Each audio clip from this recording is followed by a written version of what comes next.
Jagatveer, sit down. Hey.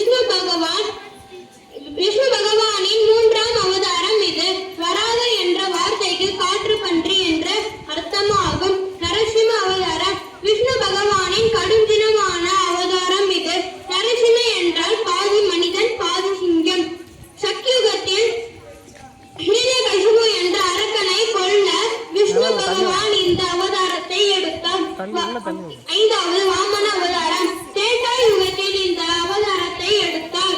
Vishnu பகவான் குள்ள அல்லது பிராமண மனித அவதாரத்தை எடுத்து விஷ்ணு பகவான் பாலி என்ற அசுர அரசனை தலை மீது கால் வைத்து மோட்சம் அளித்தார். ஆறாவது பரசுராம அவதாரம். இந்து மதத்தில் பரசுராம என்பவன் முதல் சத்திரிய பிராமணன். சத்திரிய பிராமணன் ஆகும்.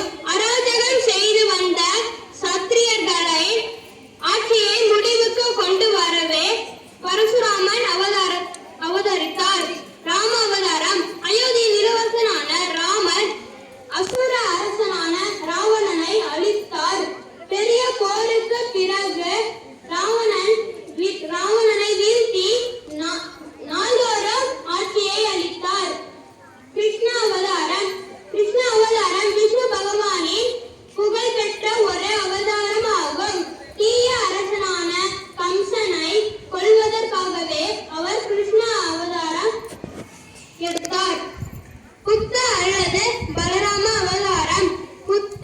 புத்தரை விஷ்ணு பகவானின் 9வது அவதாரமாக சிலர் கருதினாலும் கூட கிருஷ்ணர் 3 சகோதரன் பலராமனே விஷ்ணு பகவானின் 9வது அவதாரம் என்று குறிப்பிடப்படுகிறது. கல்கி அவதாரம். கல்கி அல்லது தீமைகளை அழிப்பவன்.